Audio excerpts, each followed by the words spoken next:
ఈ power generators, ఇవి wind generators, ఇవి ట్రాన్స్మిషన్స్, ఇవి ట్రాన్స్ఫార్మర్స్, ఇవి ఎలక్ట్రిక్ పోల్స్, ఇవి సెల్ టవర్స్, ఇవి రూపుదిద్దుకోవటం మొదలై కేవలం 200 సంవత్సరాలు, కానీ లక్షల సంవత్సరాలకు ముందే సరిగ్గా ఇలాంటి ఆకారాలతో మన ఆలయాల విమాన గోపురాలు, గాలి గోపురాలు, ధ్వజస్తంభాలు నిర్మించబడ్డాయి.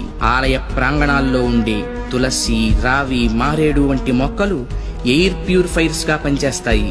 ఆలయాల్లో అర్చకులు చేసే ముద్రలు ఆక్యుప్రెజర్ గా మారి శరీరంలోని ప్రాణశక్తిని ప్రేరేపిస్తాయి.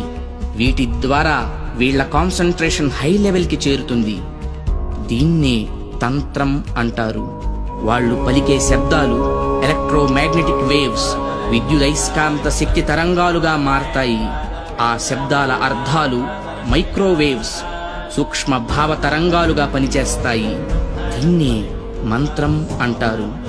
గుళ్ళు కట్టేటప్పుడు బంగారం, వెండి వంటి ఖనిజాలతో పాటు నవరత్నాలను భూమిలో నిక్షిప్తం చేస్తారు. ఇవి ఎర్త్ పిట్స్ గా పనిచేస్తూ శక్తిని ఆలయ ప్రాంగణమంతా వ్యాపింపచేస్తాయి. రాతి విగ్రహాల క్రింద, ధ్వజస్తంభాల క్రింద లోహపు రేకులతో తయారైన యంత్రాలుంచుతారు.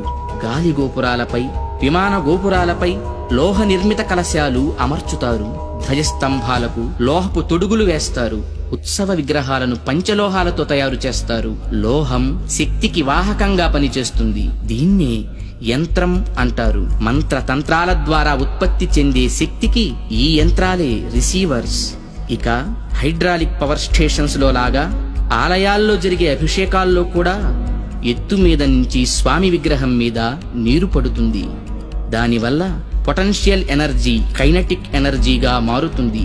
ఇలా మంత్ర, తంత్ర, యంత్ర ప్రక్రియలతో విశ్వవ్యాప్తంగా ఉన్న ఇంటర్నల్ ఎనర్జీని రిసీవ్ చేసుకొని అందరికీ అందించే కాస్మిక్ పవర్ స్టేషన్స్ మన ఆలయాలు.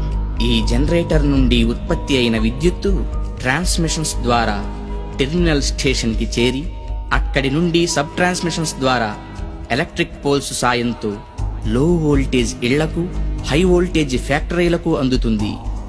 సరిగ్గా ఈ జనరేటర్ లాగే గర్భగుడిలోకి చేరిన శక్తి అంతరాలయమంతా ప్రసరించి పరివార దేవతల ద్వారా విస్తరించి ఎలక్ట్రిక్ పోల్స్ వంటి ధ్వజస్తంభాల సాయంతో సామాన్యుల నుంచి మహాభక్తుల దాకా వాళ్ళ స్థాయికి తగ్గట్టు అందరికీ అందుతుంది.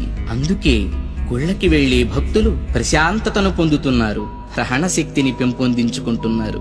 ఆ శక్తితోనే సమస్యలను పోగొట్టుకోగలుగుతున్నారు.